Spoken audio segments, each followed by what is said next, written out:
Hi, and welcome to or back to my channel.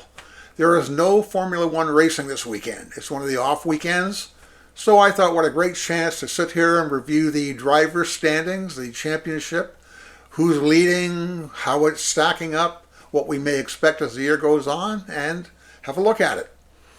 For those of you who are new here, I'm Nick, and earlier this week I decided to start a Formula One channel. Commentary, discussion, live streaming, watch parties in effect on the weekends. So in order to do that, I need at least 50 subscribers. So earlier this week, I just created a channel and banged off a video and put it up.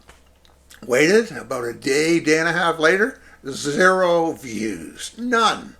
So I forgot about it. Now, 3 or 4 days later, I looked at it. Heck, I've got 9 subscribers, 56 views. Yeah, people did tune in and people did look, and a number of people made comments. So let's go. Let's get those 50 plus subscribers so we can move ahead with this and go from there. You'll notice I call myself a Formula Scholar. What scholar is a learned person? Now, I'm old enough and I've done enough in my life, believe me, in racing and out of racing, to consider myself both learned and forever learning. So, bear with me as we get through this, and let's have a look at the Drivers' Championship. As we look at the standings, I don't think anyone's surprised that the 2 McLaren drivers, Piastri and Norris, are on top of the standings. That was kind of expected going into this season based on the car they had and the experience level of the drivers. I think a few people are surprised at just how reliable Piastri has been, and Norris has had his issues here and there. So Piastri's on top, and he just may maintain that. You got Max in 3rd place. He's done reasonably well. He doesn't have the car he did or the car advantage he's had in the past. He's followed by George Russell with Mercedes. I'm kind of impressed that Mercedes has really developed Russell from a young guy into a pretty established veteran who does a really good job week in and week out. Leclerc from Ferrari, he's right behind Russell. I've been a fan of Leclerc really since he came into the league. He's one of the cleanest drivers out there. And what can I say about Antonelli? I mean, first of all, he's leading Hamilton, whose ride he took. And by the way, I'm a fan of Lewis Hamilton, so don't take any of this wrong. But Antonelli has had quite a start to his career in Formula One. Every weekend I watch him with a big grin on my face. I'll tell you later on about the various drivers I've supported over the years, but for a number of years now I've been a fan of Lewis Hamilton. But the talent that's come into Formula One, this young crop of talent, I got to tell you, it's amazing. And Antonelli may be the poster boy for kid drivers. What do you say about Alex Albon? He just, I can't see him doing well in the long run in the season's championship because I don't think Williams has the car. But look at him. He's up there in 8th place. You got Ocon with Haas, Ferrari. And then you got Stroll. Now, rich kid Stroll. Now, everybody makes fun of Lance Stroll. I know that. I'm Canadian. I've met Lance's dad a few times in motorsports events. He's been involved in our internal regional national championships for a number of years. And people give Lance a hard time, and I can see why, okay? But at the same time, come on, the guy's got 14 points. He has done something. He may not be in the top 10 or the top 20 of driver talent, but the guy is accomplished. So I admit his mistakes, and he makes a lot of them, but he's not a comedic joke, and there have been a few drivers that have been. Anyway, Tsunoda, mid-season replacement, early season replacement for Red Bull. Started off well, seemed to have trouble last weekend. Always like Gasly. He's doing really fine, well developing. You got a feel for Sainz. The guy did really well at Ferrari. He's now with Williams. Williams is on the up. He and Albon are doing quite well, but it will be a few seasons before we see much more out of them. As you go down the standings, you got Hulkenberg, the seasoned vet. Another one of the kids, Behrman. Hadjar, I haven't followed his career much, but I've really been impressed the last couple of weekends what I've seen of him. Big surprise is Fernando Alonso down there with no points in the season so far after 6 events. Lawson had a tough season. Mr. Doohan is no longer with us, as most of you know. Colapinto's coming in. I kind of like Colapinto, what I saw of him last year, so I'm looking forward to seeing him on the grid. Sorry about Mr. Doohan. Then you got Bortoletto with Sauber. So that's where they stack up right now. Let's go over just a few of the what might be needed to get them going.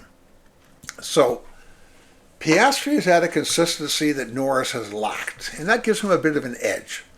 You know, McLaren does have the car this year, but I've watched enough seasons of Formula One to know we're only a quarter of the way through the season. Cars change, circumstances change, upgrades come into it.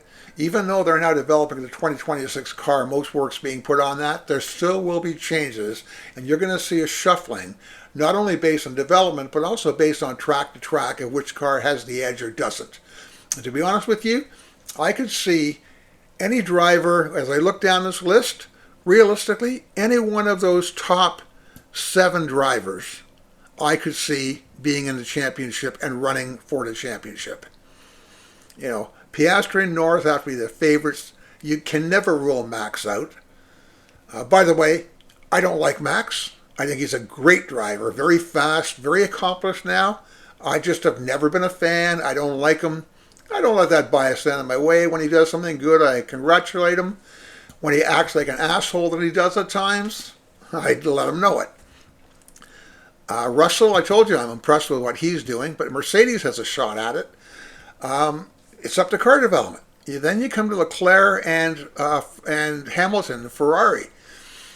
You know, Lewis, as I said, I've been a fan. The only criticism I've ever given of Lewis Hamilton is that, boy, he whines a lot.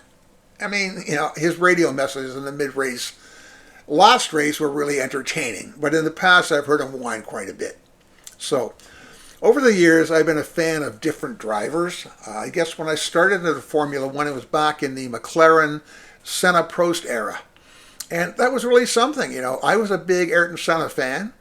My friend Chris, who brought me into motorsports, he was an Alain Prost fan. That caused quite a rivalry between the two of us. I remember sitting there watching the race the Sunday morning when Senna had his death, his accident. It was just haunting. You know, I remember talking to Chris on the phone. We had nothing to say. It was just dead silence as we watched the events go on. Not much I can say about that. I got to meet Alain Prost a few years later. And I think it was 2006, 2007 maybe.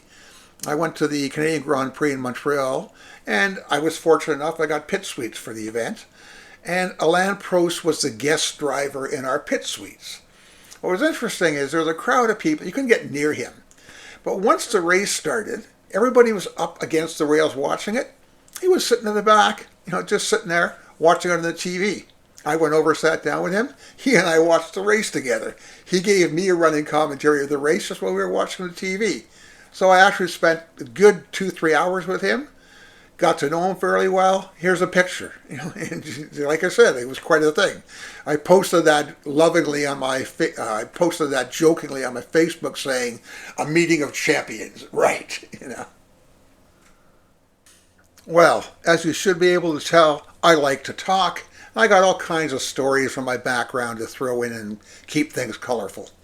But once again, I need your help. For this to work, I need subscribers. So here's what you can do. Number 1, like this video. Comments. Tell me what's going on. Tell me what you want to see. Tell me what you think of what I'm doing. And get subscribers. If you can do it, get your buddy to do it. If I can hit 50, hopefully by next weekend, we'll go live and have a watch party and watch the race, spend the weekend together going on and off the air. So, tell me what you think. Thanks for watching. And hey, have a good weekend.